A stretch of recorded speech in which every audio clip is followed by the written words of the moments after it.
All right, you ready, Lesley? Yep. Okay.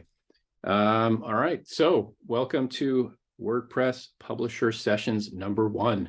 This very experimental session is brought to you by Lesley Sim, who's going to talk about newsletters from Newsletter Glue, Steve Burge from Publish Press, and myself, Pete Ericson from Leaky Paywall. And we are all involved with publishers and their success. And after WordCamp for Publishers has sort of slowly died off, we thought we'd step in and see if we could share some knowledge and help publishers that use WordPress succeed. So we have session 1 here, building community and increasing revenue with newsletters. And Lesley, you want to take it away and we'll just dive in. And as I would say that if we have questions for those that are joining us, let's save them to the end, and we can have a little discussion as well. How's that? Cool. Yep. Thanks, Pete. Actually, I'm gonna contradict you over there and just say that if you'll have questions, just because it's like this is the first session and we're just kind of feeling out how we want to do things. If we have questions during the thing, we can just go ahead and ask them and we can figure it out as we go. Sure, let's do it. Yeah. All right. So today's session is about building community and increasing revenue with newsletters. And the way I wanted to approach this was kind of talk about the high level principle and the way you approach newsletters and how they're different from other marketing channels. So as publishers, most publishers have a website, they have a social media presence, they have newsletters, they might even have a podcast amongst other marketing channels that they have. Maybe, you can consider ads as a marketing channel as well. And so you want to really think about them on two different levels or ways. So with discovery, you've got the website, which is SEO and social media and paid ads. And what people are expecting from you there is quite different from what people are expecting with newsletters and podcasts. And what I mean by that is that when it comes to newsletters and podcasts, people have opted in, right? They have to subscribe to you in order to get the content. And that means there's some sort of, I like your content and I've decided to subscribe to you going on there. And so by the time you get to that, there are a whole bunch of implications and there are a whole bunch of things that change as compared to what you can do on your website, with your articles, on social media, Twitter, and stuff like that. And so I wanted to kind of go through some of those implications and how you can leverage them to grow your community and get more revenue. That's what we want. Yes. So a couple of things. The first is that you can actually be a lot more personal with your newsletter and go a lot deeper than you can on Twitter, for example. So if you're a writer or an editor with an article, maybe not so many people might know your name, but if you're writing the same newsletter going out to the people who have opted in, they're going to see your name every week or every day. And after a while, you build a relationship with them. And so that changes how you can relate to them. And I'm going to go through, let me just go through each one by one, rather than getting stuck here at kind of like the contents page. Okay, so the example I gave here with the be personal and going deep was the Washington Post. So I'm kind of a little bit of a newsletter nerd, so I've signed up for a whole bunch of newsletters. And one of the nice things that I noticed about the welcome email from the Washington Post is that when I signed up for a bunch of different newsletters, I got different welcome emails, each with the writer or editor's name and a customized welcome email, even though the main call to action was the same for everyone, which is they want to make sure that the email shows up in your inbox and please copy and paste the email in your address book. So like the bottom part is all the same, but even then it's kind of phrased differently. And aside from that, hey, Lesley, they're all very, very different. Yeah. This is Steve, and this is a really great graphic collection of these newsletters you put here, what jumps out of me immediately is that you talked about being personal. At the top of each of these, there's a photo of each person. The newsletters I've written in the past tend to tuck the profile picture at the bottom, much less personal. These put the person writing the newsletter right at the very top of each one. Yeah, I noticed that as well. Yeah. I love it. I got to change our newsletter right away. Yeah, it's kind of like an author byline at the top of an article, right? Yeah. No. Yeah, so it does look like an actual newspaper Washington Post article with the byline right up there. yeah. So I think like this concept can extend to the newsletter itself. Obviously, this is just a welcome email, but if you think about it, most newsletters, even if they're email digest, they have like a introduction or editor's note at the top. And I think don't be afraid to go really deep into whatever it is you want, because you're building a relationship with your audience.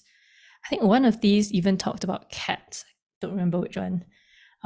But yeah, feel free to talk about your cats. Nice. So that's kind of the first one. The second one is, that's great. Thank you. Yeah. The second one is don't be afraid to ask for things. So a lot of publishers, there's a lot of giving involved, like here's the best articles of the week, here's something funny I've seen, here's, so and so on. And people are kind of scared to ask their newsletter subscribers to join their memberships, to subscribe to things, to buy things. And I think if it's done properly, you don't be afraid to ask, right? And so this is a newsletter from Men's Health. And if you see the moment you join it, they immediately ask you to join Men's Health MVP. I don't even know what that is. But I really liked the way that they did it. It wasn't like a hard sell. It was more, the title is a friendly hello from the editor-in-chief, which again goes back to the personalization with the name and his signature.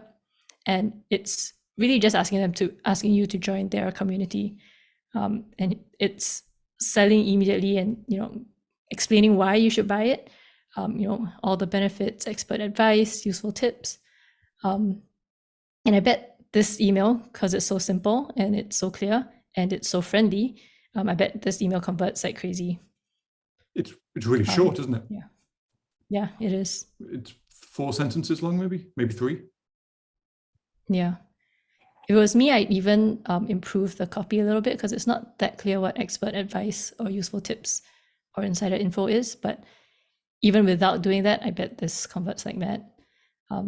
So I kind of suggest other people to do that. Like a lot of publishers are selling subscriptions, and a lot of the time it's just this kind of dry, dull box asking you to subscribe or become a member for $1 or that sort of thing. But there are a lot of different ways that you can do it, and sometimes being more direct and being more personal can really help. Yeah, having this is a free newsletter, maybe a free registration, but it's free, and so having a call to upgrade to join for the paid product is critical. And I'd say if you're listening and you're running any kind of a free newsletter or free registration, you really have 2 lists by definition. You have your free list, which is always promoting the upgrade, and then the paid or premium newsletter, which has no content about upgrades and just member subscriber benefits. Yeah. But even the paid newsletter, right? There's always stuff that you can, assuming you've got a new product or you've got a new promotion going on, you can don't be afraid to mention that to your subscribers. And because they're already paid members, they're even more likely to purchase something from you and want to support you. Absolutely.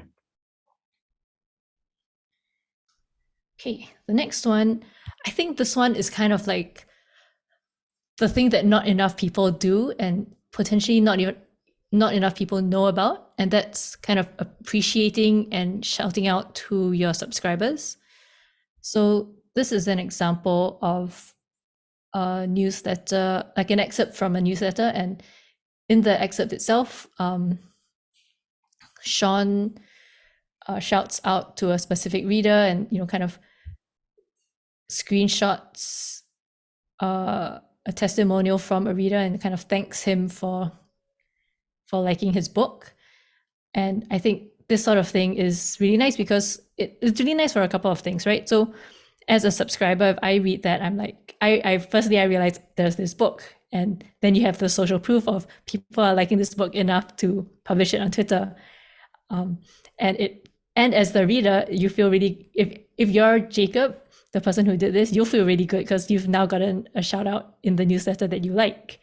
And also, as a subscriber that didn't get the shout out, now I would want to, I feel more inclined to making such shout outs on Twitter or even just replying to an email, because then maybe Sean might mention me in his next newsletter. I don't know if I kind of said that in a very complicated way, but basically shout out your readers. It's always really nice. Another person who does this really well is Anne Henley. Is that how you say her last name? She's like a really prolific newsletter writer, and she always encourages people to tweet about her newsletter and also reply to her emails. And whenever you do that, she always mentions a bunch of readers in her following emails. And yeah, it's just kind of like a nice touch, and it makes newsletters, which otherwise feel quite one way, quite broadcasty, feel more of like a relationship. Yeah, that is nice. A very fundamental difference. You had the first slide at the beginning comparing newsletters to being different from social media. It's a very one-way medium most of the time, right? And this seems like a solution to that, at least to make it a little more two-way. Maybe this is a question for later, but how do you get readers of newsletters to reply to newsletters? I mean, that just ask them. That's how I would say it. I feel like, you know, when we get asked a question, like we run our help desk, people, someone will ask a question. It's great. Oh, so a question came in. Sometimes they're really interesting questions, but it feels like the newsletter should be really the trigger for that, in a way where and maybe we're just doing something wrong. We've always had a fairly good number of people replying directly to the newsletter, and so when we send one out, I have to go through the spam filter to make sure none of them have been caught. The people are on their phone, they get the newsletter. Oh, I have a question. Something about published press was on my mind. Reply.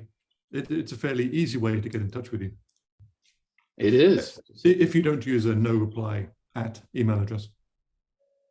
Absolutely Stuart, not. It sounds like you want to say something. Yeah, I was saying you could also seed it. Like you can just put a response in the newsletter and make that normal, and then people can see as they're reading it, oh, you take responses and sometimes publish them. Like if you fake it almost the first couple of times, just reach out to friends like, hey, could you like send me a tweet that we could embed as a thing to do here? Maybe a little underhanded, but if you want to like jumpstart that process, it's one way of doing it. Yeah, that's an awesome suggestion. Yeah, I think like creating, like every newsletter is like a microcosm, it's like a little ecosystem. And so it's important to nurture and create the culture around your newsletter and how you want your subscribers to interact with it. And so, yeah, I guess like in lieu of, or if you have a relatively new newsletter and you need to jumpstart it in a way, then I think Stuart's suggestion of seeding initial ideas to kind of get the relationships going in a certain direction is, yeah, really great way to do it. Yeah, I like that. I think we've been too like sort of feature oriented. We do case studies, but it's not really personal. I mean, to your point early, it's not. I think it's more corporate.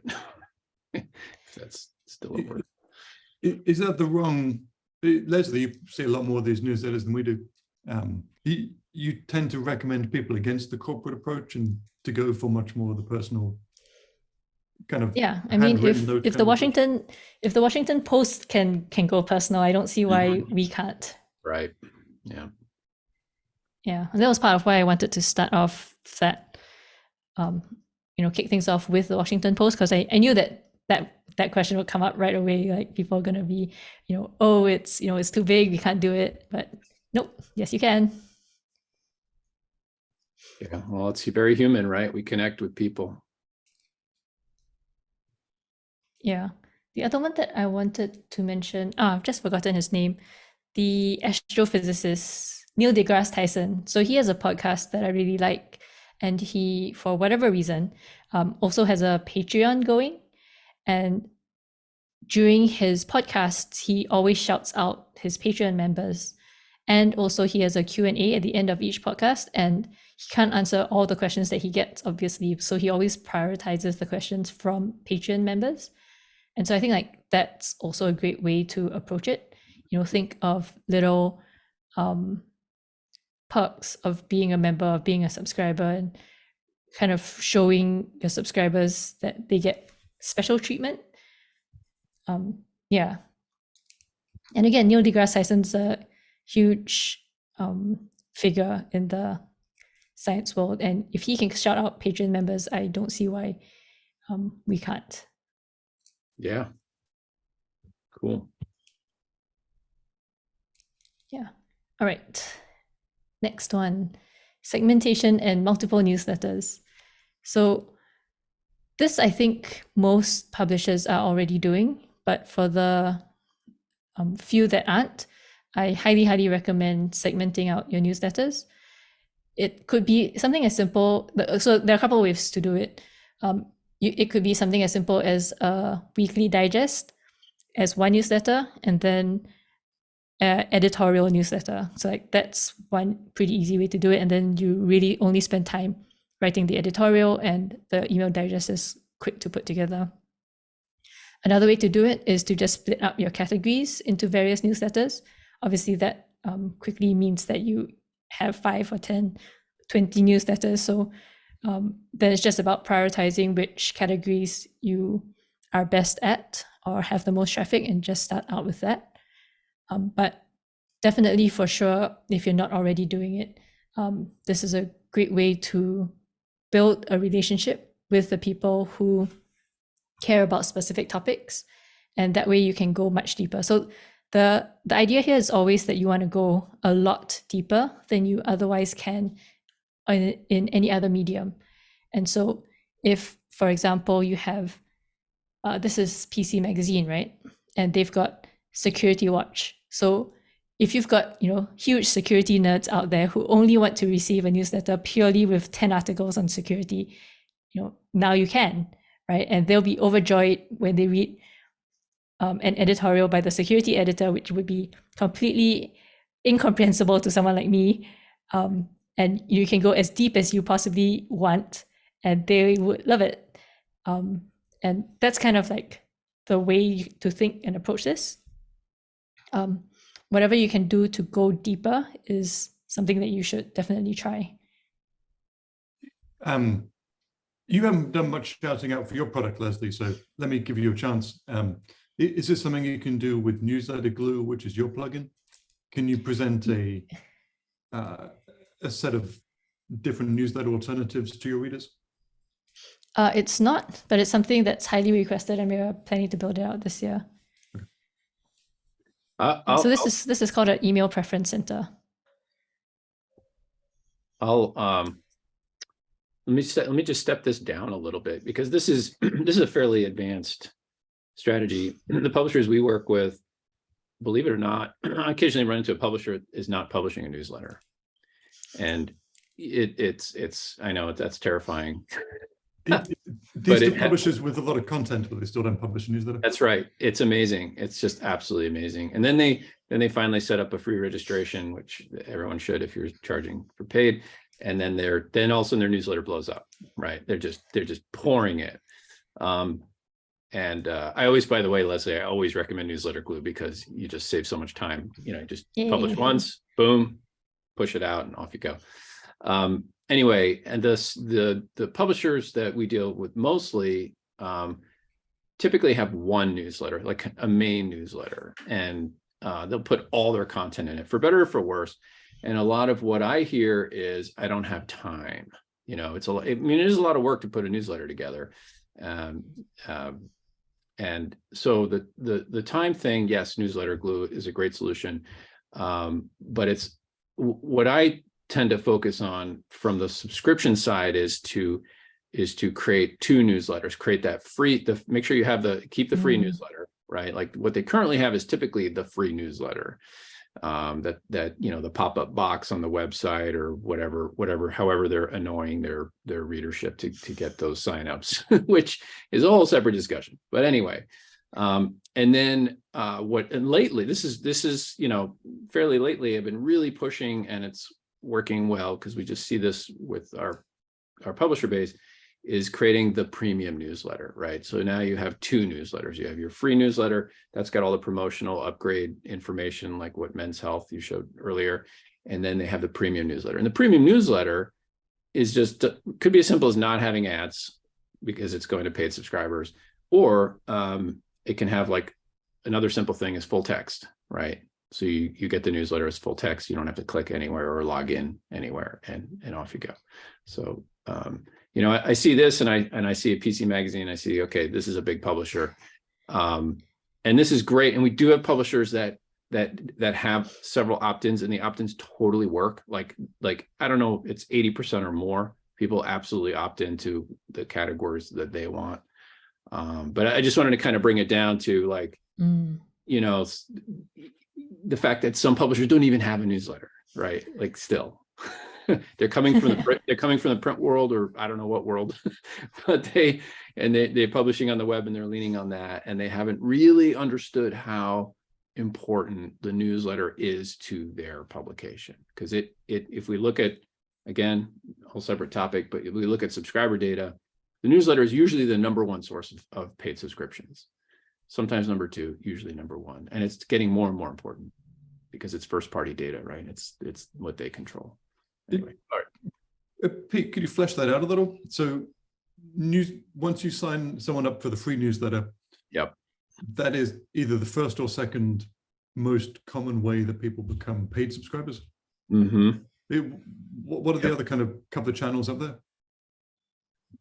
So some publishers will report Facebook is a huge channel, news publishers. Although we've seen Facebook actually declining pretty substantially as far as traffic goes. And then Google, you know, just general Google search, that's can be very, very dominant. And then the rest sort of fades away.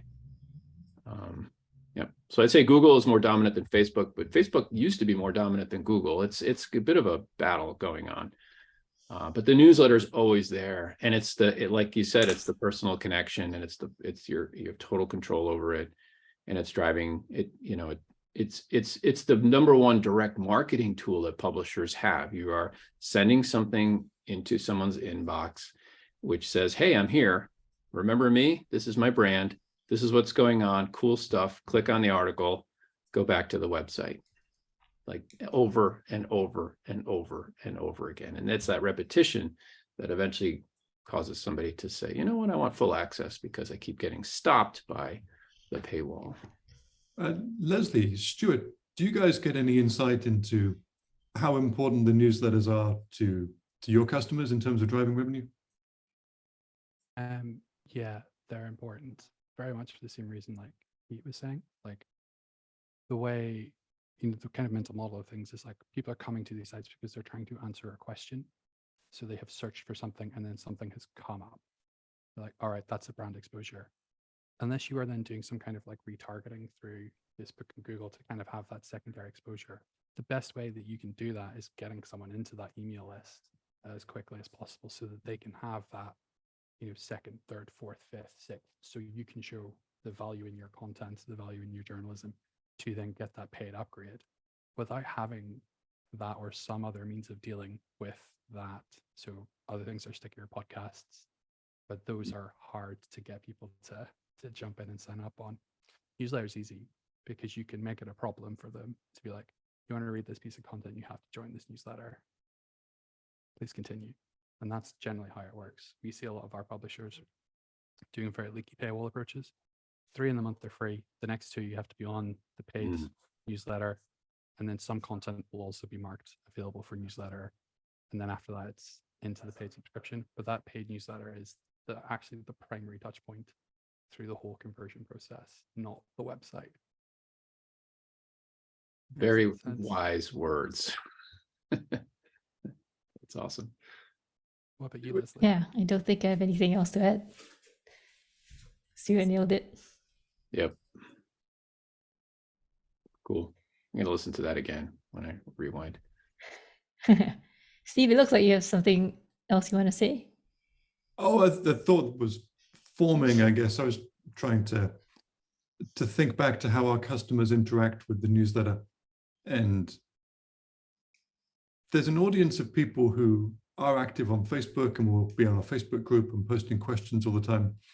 And the newsletters that we send out reach a slightly different audience, I think. Perhaps people who are maybe a little, they don't have the time to be on Facebook, a little less engaged on a daily basis, but once a week, once a month, this drops in their inbox and they appreciate it. It's I think that's an interesting thought too, is that it's not a one size fits all problem. Like as a product business, you're going to treat that newsletter differently because some people are looking for a solution to a problem. They're coming to the website and it's like, oh, this whole thing is the solution to the problem. The content is the solution to the problem. And then you are upselling on that. I think you would approach them in different ways. Yeah, direct marketing. It's you get to directly touch somebody regularly. It's powerful, and that social media can't really touch that. Do you guys you all work mostly with, I know Pete, you send out a regular newsletter, but you mainly are working with clients who are sending out newsletters.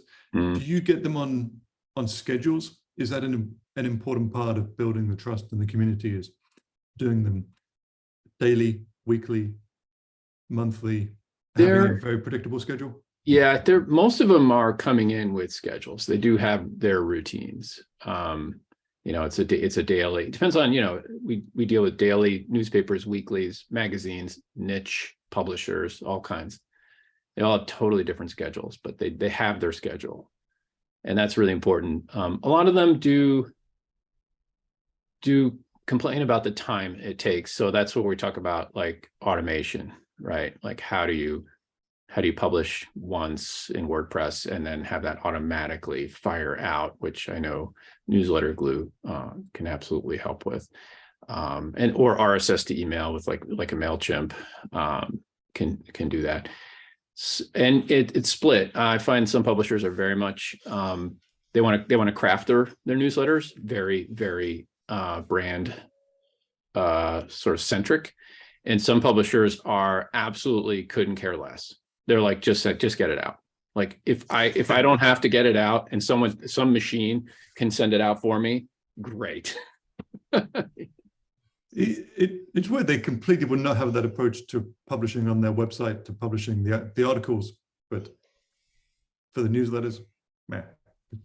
Yeah, and they I think they're getting more savvy about it. I think they're starting to realize that. I had somebody tell me, this is not very long ago, said we had this discussion about newsletters, and he was all on Facebook for years and years. It was a sports publisher in Ireland or something, a rugby or something. And he said, I can't. I just wish 2 years ago I had really focused on my newsletter like that. I think publishers are starting to feel like, oh, you know what, I've kind of been missing the game here, which is interesting. Yeah, because newsletters is where curation really, like the subscribers really benefit and feel the curation.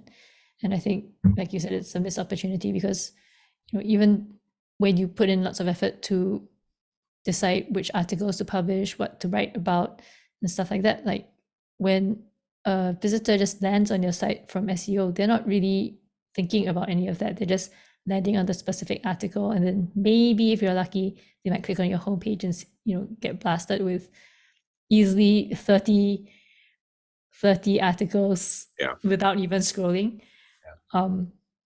And so when the best, this week's best articles or this week's most clicked articles as a newsletter gets sent to them, I think there's a real benefit there. It's unfortunate if people aren't doing that. I'll tell a little story. We have a local news publisher, friend of mine, Daybreak News in the Upper Valley in New Hampshire here. And what he does, which I know some publishers are starting to do, but he's an independent, he's a journalist, and he just combs, Reddit and YouTube and the local news sites and the college websites, and puts together a daily morning email that's just curation. He doesn't really write, or he occasionally will write original content, but he puts the link in to the website as the title, and then he writes a very short summary of what it's about, and then you can scan it every morning and get huge value from knowing what's going on in our community. It's one of the few things I read, every morning very religiously as far as local happenings, and it works. And his subscriber base, in a year, he hit almost 10,000 subscribers in 1 year. In his first year when he came out, and the big newspaper here does not do that. And I think it was a missed opportunity for them.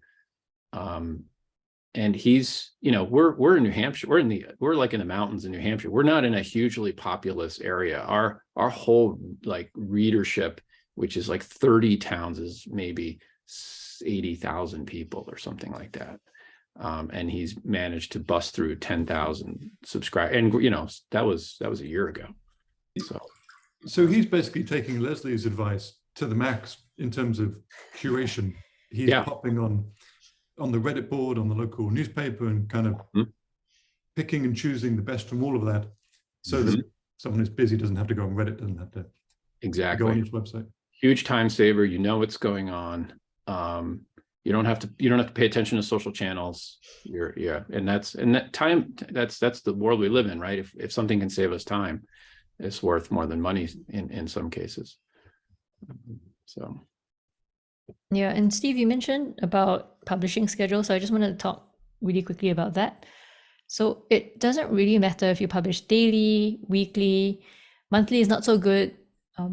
Twice monthly is better. And so none of those schedules really matter. What matters is that you stick to it, and you stick to it over a very, very long time.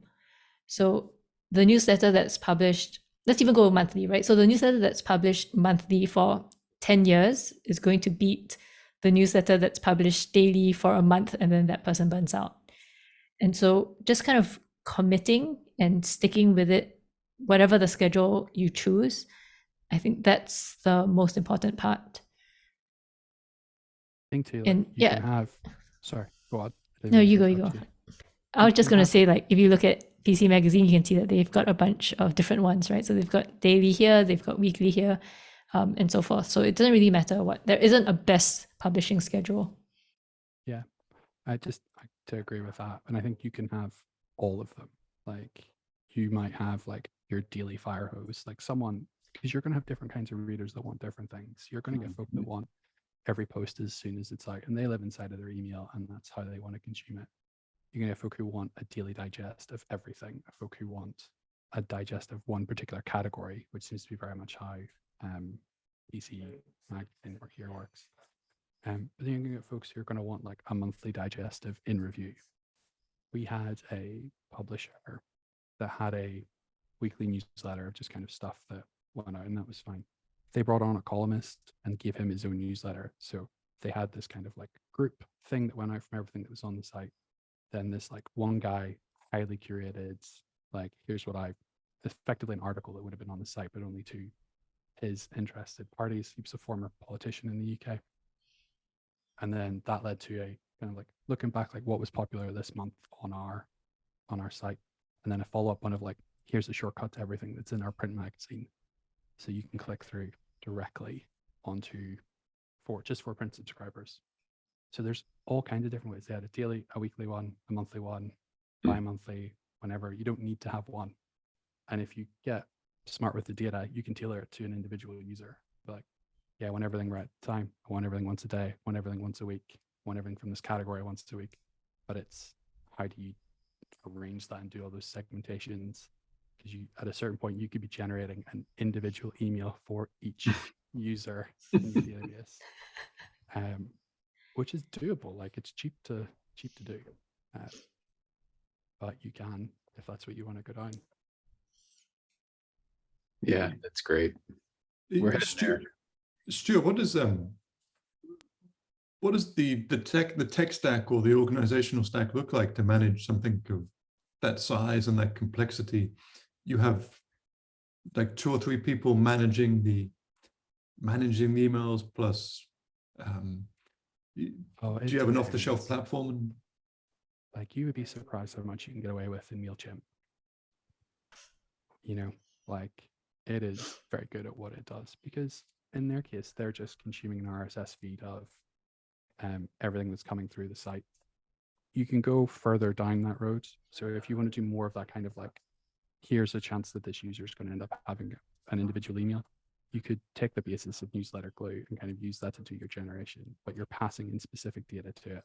You also are moving the subscription where that is managed away from something like MailChimp into your own database, and then sending them directly through like Mandrill or one of the other transactional mail platforms, because they're not a big batch. They are like, this is this user's email and this is this user's email. But you can set them up on a cron to run it like, okay, for this user, here's what they want. Off you go. Yeah, once you get the logged in user, you get a lot of great data. And that's where that free registration is just so critical. Yeah. Yeah. I would say that most newsletters, like unless you have a couple million or more subscribers, it's not really worth doing the personalization on the level of per user, or like per 5 to 10 users. It's, get your first 5 to 10 newsletter segmentations out first, and then in the distant future you can go crazy with the programmatic newsletters. Lesley, what do you see people using for their stack? Are they mostly using MailChimp or using or Mandrill, or one of the common delivery providers? So Mandrill is a transactional email provider that belongs to MailChimp. So they're not using that. A surprising number are using MailChimp, actually. So MailChimp is popular. ActiveCampaign, I would say, is second most popular. And then you have actually a bunch of email service providers that I never even heard of until I started doing this. So Piano is an example of one of them. They are very into the programmatic stuff, and I believe they only work with really, really large publishers. Piano's nuts. Yeah. Like as a platform, what Piano does is insane.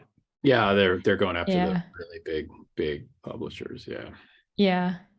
And it's funny because like I think I only heard of them last year, and by then I'd already been working in newsletters for a while, and it was kind of cool. Like every time I think I've reached, the top, or like I know, all the products out there, it's like, nope, there's a whole other level that I don't even know about. There's a lot, especially when you get into print publishers, and they got all sorts of special needs. Yeah. Yeah. I also wanted to mention briefly about the automated newsletters or automatic newsletters in RSS, because we've tiptoed around that a little bit. And it's just a great way to get multiple newsletters up and running quickly. So RSS, basically, you can set this up in almost any common email service provider. Basically, you just kind of pick the RSS feed from the category or the tag or whatever it is that you want to have your newsletter be about, and plunk it into a template and click schedule or send, and it just kind of sends out the articles within that filter on a schedule. So that's a really common way to very quickly start multiple newsletters, and it's a way that many publishers do. And if you don't have time and you just want to get going, then I really recommend that. Another way which we have, Newsletter Glue has, is automated emails, and it works very similarly. with one difference, and that's we allow you to schedule the creation of drafts so that you can pick which articles within the category that you want. And this is useful because with RSS, you don't, like, let's say you've published 10, so let's say we are PC Magazine, right? And we've published 10 articles on Apple this week, and we don't want all 10 to go out in the newsletter because not all of them, there are varying levels of quality. So we want 8 out of the 10. If you set up an RSS newsletter, there's no way to curate that. All 10 are going out. And worse still, if there was an update and you don't even, and there was a mistake, there's no way to correct that mistake. That mistake is going to go out in your RSS newsletter. What we allow publishers to do is create the draft, so you get 99% of the way there, and then send a test email, do your curation, write an intro if you want, and then after that send the email out. So you get all of the benefits of the automatic creation, but none of the stress around, oh, I didn't want this email to go out, or I didn't want this article to go out, or what's in this week's email, I don't even know. Was this broken? No idea. That's a cool idea, Lesley. Thanks. And likewise, like once you've gotten it all set up, then you don't have to have a full-time writer every week managing 10 different newsletters. It's 99% automated. And this lets you have your cake and eat it too, I guess. You get the multiple different segmented newsletters. You get the very, very specific, you get to build very specific relationships with all the different types of subscribers, and it doesn't take a whole lot of time. How do you batch the newsletters? Like, how do you batch the articles, not the newsletters? What do you mean by that? Well, let's say I'm writing 10 articles a day. I'm a local news publisher, and I have 10 articles that I publish, and I want to automate that as much as possible. And like you said, I want 8 of those articles to go out just for argument's sake. So how do I actually get that done? Do I send 8 individual articles out? You know what I mean? I would do like a daily recap. So Okay. kind of similar to what PC Mag has over here, like what's new now, your daily dose of latest tech stories. So I do something like that. In the case of a local newspaper, maybe I do yesterday's top stories or something like that, or today's top stories, and you send it out in the evening. And so with us, you can set up a template. It's just like all articles published in the last 24 hours. And so you've got your 10 articles there, and the draft is already created, and you just go in and you click to hide the ones that you don't want to have show up. Nice. And yeah, that's it. So it's about clicking once or twice to hide the ones that you don't want, and you're ready to publish. The hide checkbox. Great. That sounds awesome. Thanks for that. And let me just for anybody listening who doesn't know what RSS to email is. So MailChimp, as an example, as an email service provider, it will scan your website a few times a day. I don't know what their schedule is, and it will look for new content. And if you set up the RSS to email service, it will just pull that content into the template that you set up in MailChimp. But with Newsletter Glue, it sounds like you have way more control over this process. So there you go. Yeah, but I recommend both.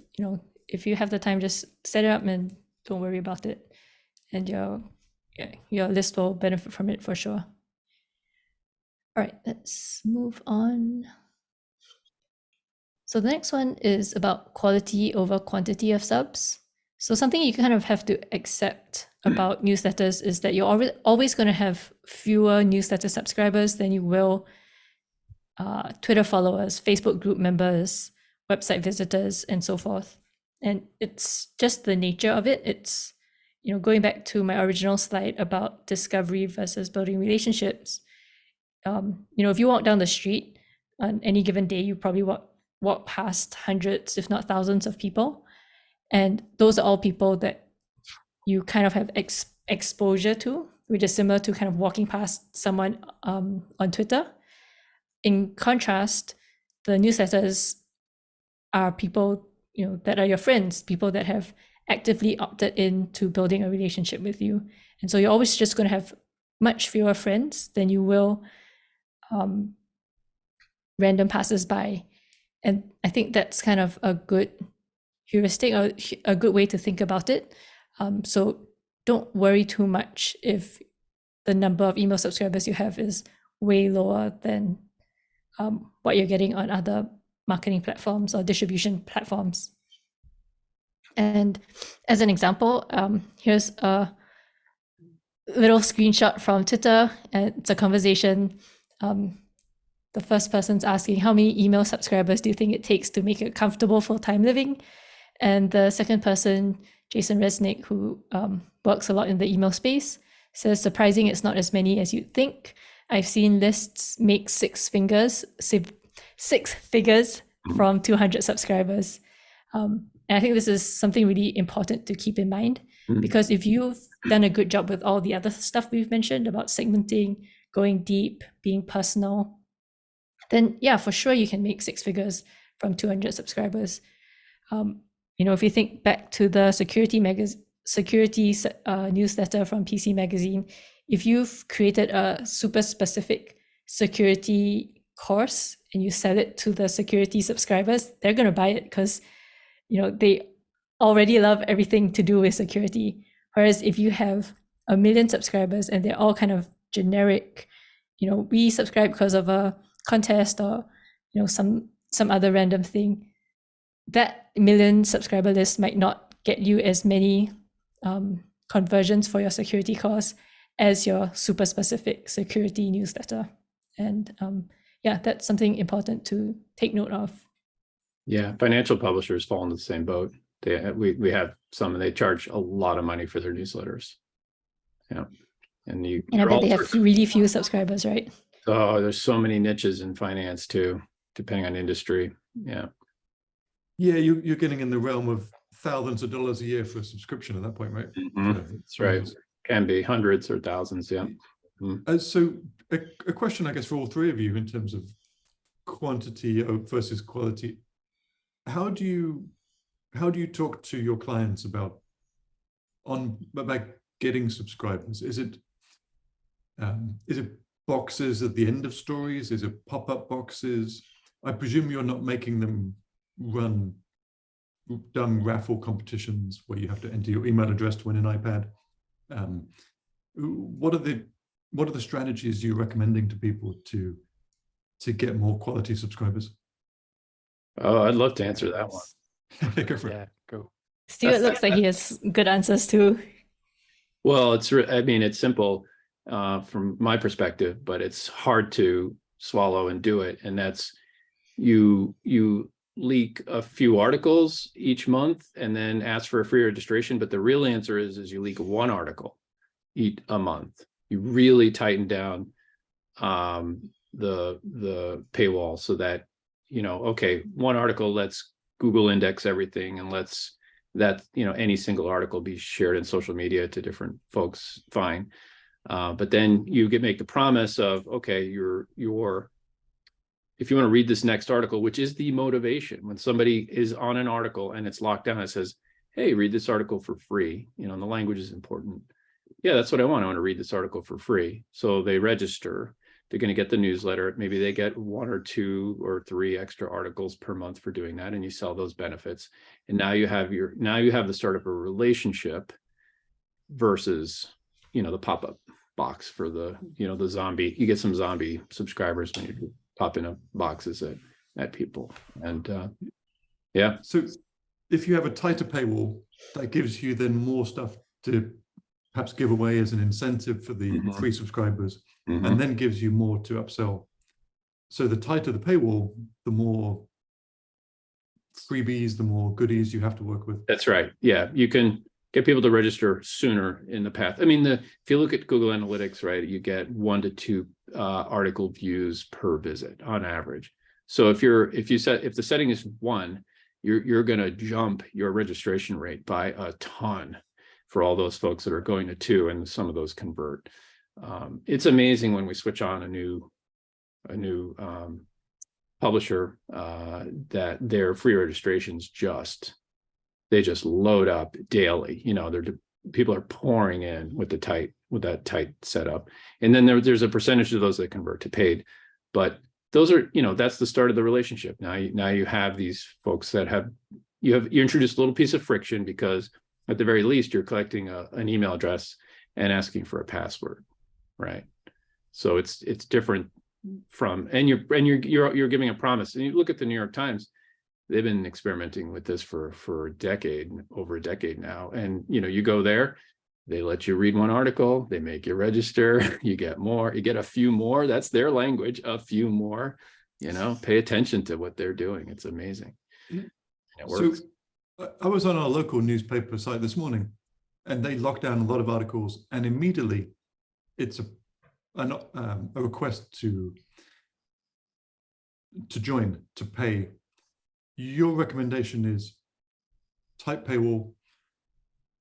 The first option should be to join as a free newsletter subscriber. Yes. So type paywall, sign up for free, and then upsell. Yeah. So the biggest, when I take publishers through this, the biggest opportunity are this what I call super casual readers. So it's like a bell curve, right? Like the front of the bell curve is your big fans. They pay right away. So no matter what you do, doesn't matter how you screw up your paywall, you'll get those fans right away. They'll pay you. And then you have the folks on the other side, the right side of the bell curve, they'll never pay you. They're just, for whatever reason, they're just flybys. They're sort of interested. And then everybody in the middle, these are people that are interested in your content. They like you. They like what you're doing. They're just not ready to pay, right? So that's the opportunity, all those. And how do you get them to pay? Well, they're not going to pay now. They're just not ready to pay now for whatever reason, but they may pay you in 4 months, right? So you have to get that email. Like you have to get them on your newsletter, and then it's building the relationship. You're sending the content, you're sending the special things, the curation, whatever it is. And then at some point, when they keep seeing the upgrade message, because you're pushing them back to the website to read more content, and they use up their free allotment because you've been a nice publisher, giving them some free stuff in the newsletter, they finally get tired of that, seeing the upgrade message, and they say, "Oh, okay, I'm gonna pay." Yeah. Lesley, Stuart, same question for you guys. Do you have ways in which you recommend people get quality subscribers? Yeah, I'm gonna have to jump off. I've got another call in a minute, so I'll just info dump, I guess. Very much the same. Put it all behind a registration wall. Even if you never charge for a payment, put everything behind that registration wall. 1, 2, 3 posts. Make it very clear on the post, you are on reading one of X free articles this month, so that it's not a surprise when it comes up. Move away from thinking of things as pages. I've seen something really effective recently where once you load in a post that you are reading, it basically infinitely scrolls. So if you keep scrolling down, you're reading the next post in that category. And someone, if the posts are well related, can very quickly eat through their 3, 2, 3, 4 through that month. Then when you get to that registration, don't make it necessarily an email and password. Have that be an option, but a one-click register with Google to remove the frictions that you are getting them into that email list is definitely the way to go. Things like ad blockers, if you have a thing that was the text "Oh, you're using an ad blocker," you're never going to turn it on. They're going to go away from the site. Turn that into a subscription sign up. I've never seen that done, but I'm dying for someone to let me do it. But yeah, that's kind of the stuff we look at. And then emphasize the benefits of personalization. You'll get more targeted email, newsletter stuff available to you. You'll get preemptive access. So maybe they'll get the post in email an hour before it goes out on the site, depending on the site. Obviously not going to work for breaking news. But if you've got a high volume, something that, a financial news site, someone might want information about something beforehand. That's great ways to kind of push that. It comes back to all marketing. What is the benefit rather than the feature? The feature is you're a member now, but what benefits can you make up that justify that? Cool. Right. I'm really sorry, but I'm going to have to go. Got another call to be on, but it's a pleasure. Thanks, Stuart. Yeah, thanks, Stuart. Thanks very much. Yeah. Guys. Yeah, thanks. All right. Thanks for See ya. dropping by. See you. Yeah, we're seeing trends in hiding ads. So if you pay for a subscription, some publishers are trying just to hide ads, but you're paying for content and and you pay extra. So like a premium plus subscription, and it hides the ads as well. There's a Swedish news publisher, there are a few, but the one I can think of is pretty striking because they shared their data. Is they have a premium subscription for their content, and then you can choose to select the highest level, which hides the ads as well. And they get 10% of their subscriber base choosing the higher option, and the higher option is 40% more expensive than the main paid option. So you can kind of see where we're at in society in terms of how we feel about ads on websites. So interesting stuff. Yeah. One thing I also wanted to mention, which I'm not sure if I've actually seen any publishers do it, but it's really common in the newsletter world, is cross promotion. And so I'll talk about what people in the very specific newsletter world do, and how I think publishers could adapt that strategy. So in the newsletter world, basically you can give shout outs to other newsletter writers, or give shout outs to the newsletters itself, or articles and so forth. And it's a cross promotion. So I shout Steve and Pete's newsletter out, and then in their newsletter they mention mine, and so on and so forth.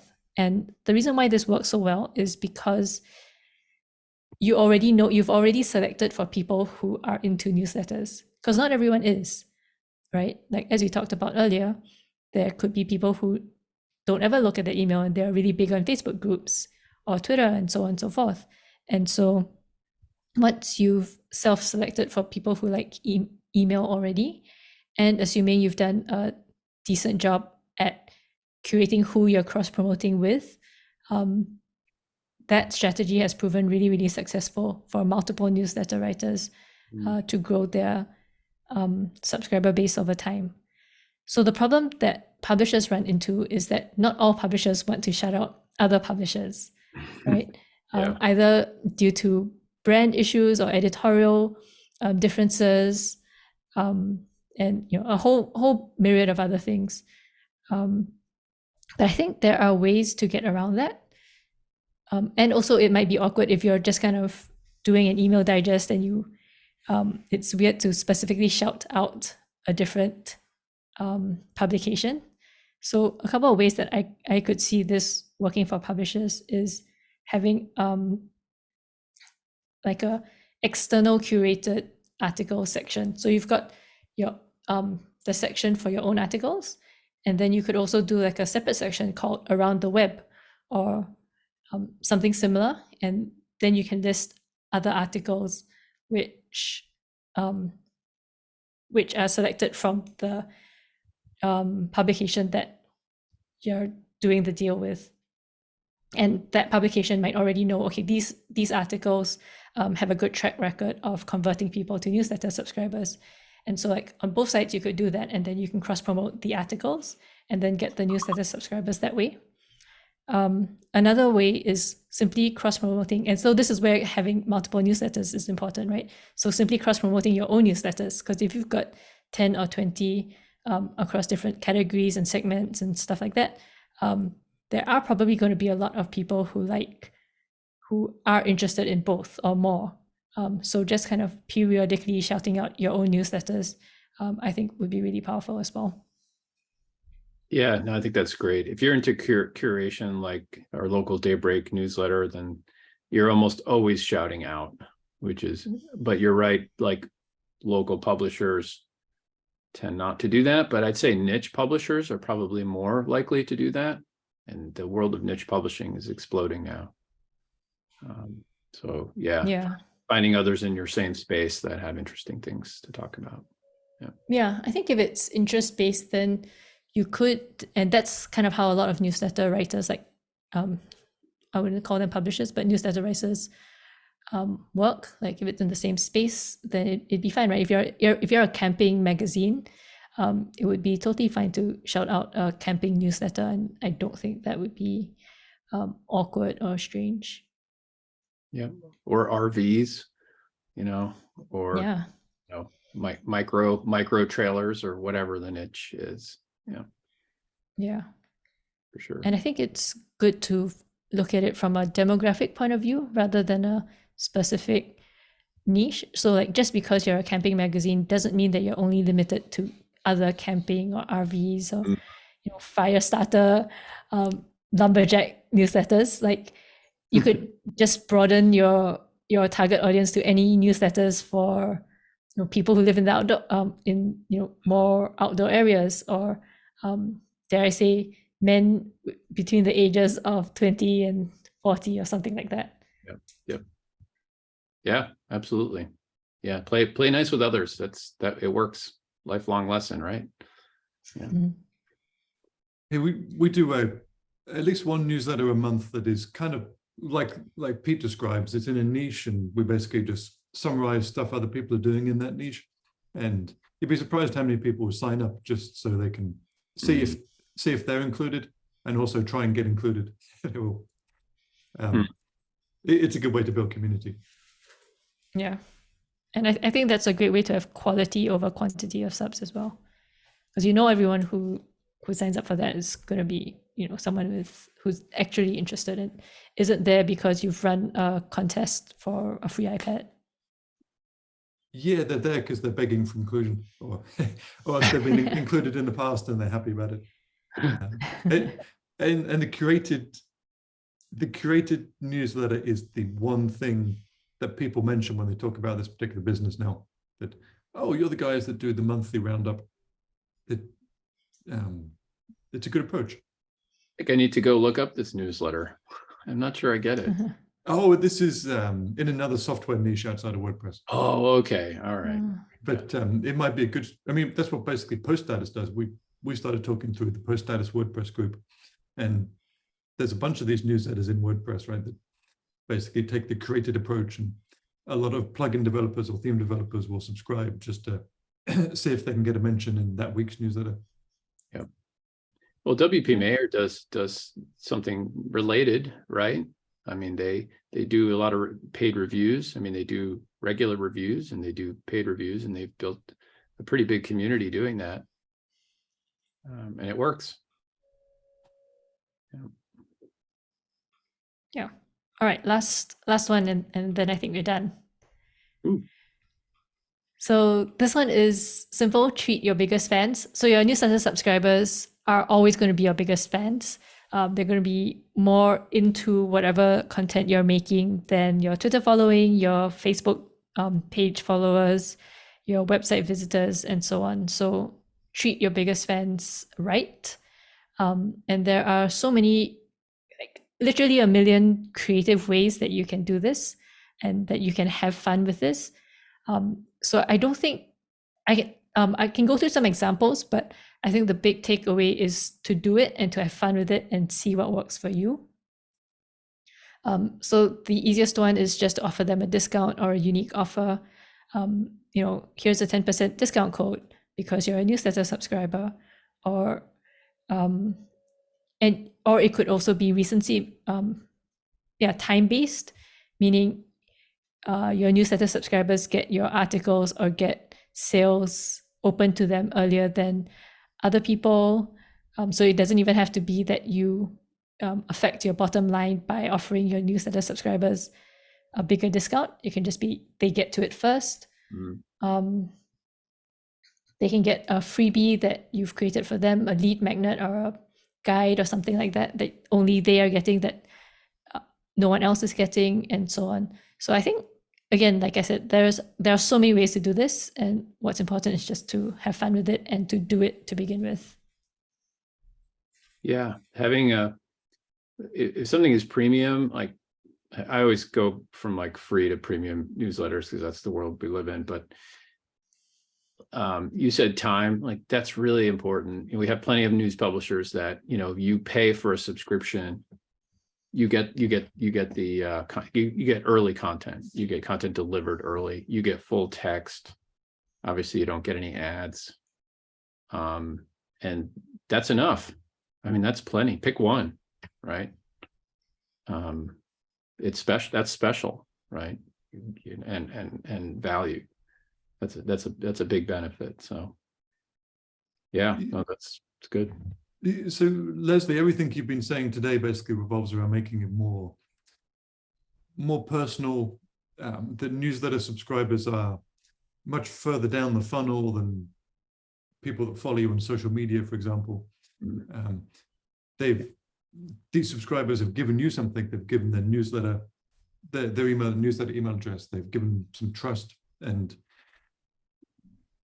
to be a good newsletter writer, you need to be giving more of yourself than you would do to people on social media or other venues.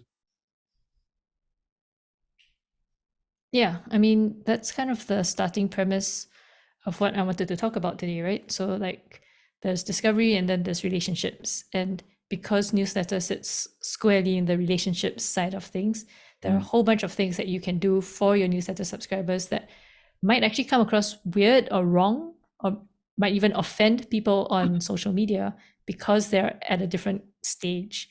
And so, being aware of the fact that it's discovery versus relationships and newsletter sits in relationships allows you to play with things in a very different way. And it's important to know that and have that as your starting point.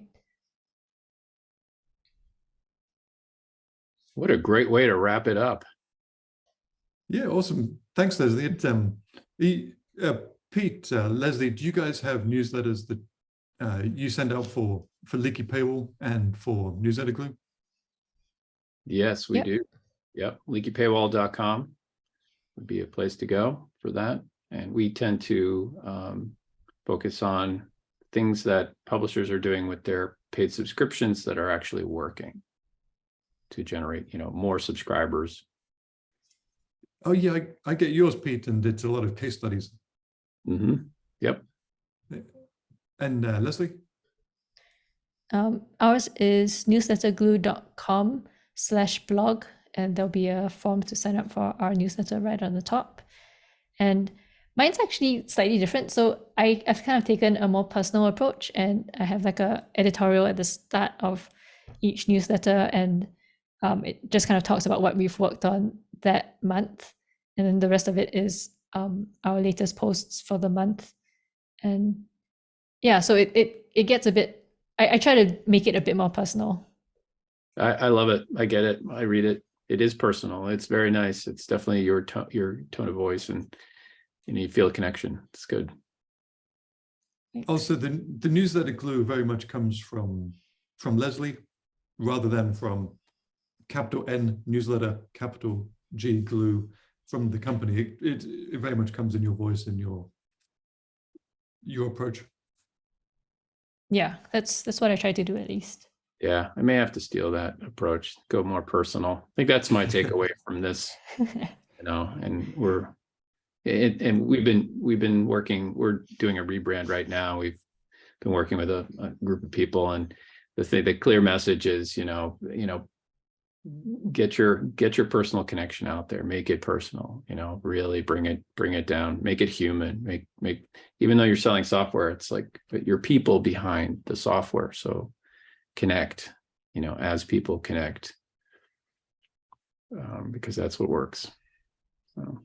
And what about you, Steve? Where can people hear about or subscribe to your newsletter? I've just realized that we don't do a good job of collecting the newsletters on our product sites. In the past, they were overwhelmed with spam, and we took down the newsletter sign-up boxes. Oh. So generally, we've only been sending to people that have paid for our products. I need to fix that. Yeah, we're in the same boat. So after this webinar, I'm gonna rush to the website and figure out where to put the email sign-up box. Hey, that was why it's good to have a session with Lesley, become aware of all these notes of things to do. She's thinking, those two numbnuts, what are they doing? Yeah, every time you send out a product update, you're gonna get a bunch of conversions. So you've definitely been missing out. That's funny. That's really funny. Yeah, we send once a month to people that have paid for us already, but we don't have a funnel in the newsletter. We just have people that are already in the funnel and have already paid us. Yeah. All right. Well, let's wrap it up for today, shall we? That was a great first session, I think. Hopefully our listeners, whoever you are out there listening, think so too. We're open to suggestions. We're here to talk about all things publishing and WordPress. So if you have a specific topic you'd like us to tackle, a specific question, it could be anything, please reach out and let us know. And where can people reach out? That's the next question. Since they're just starting this, this is gonna go on YouTube, right? So there's some comments there. Hey, we'll figure that out for next month. Okay. I think people can DM. We're all on the post status Slack, so people can message us there. I'm on Twitter a lot, and I'm at Lesley_pizza, LESLEY_pizza. So, and my DMs are open, so you can contact me there. Before we sign off, Lesley, what's the origin of that Twitter handle? Oh, I just like playing around with top-line domains, and I found pizza was available, Lesley.pizza. And so I've just kind of branded myself as Lesley Pizza across the internet. Everybody loves pizza. That's awesome. I'm more on LinkedIn, Peter Ericson on LinkedIn. It's /Ericson is my URL, whatever that is on LinkedIn. And Steve Burge on Twitter. Awesome. All right. Thanks, guys. We'll catch you next time. Hey, thanks, Pete. Thanks, Lesley. See you guys. See ya.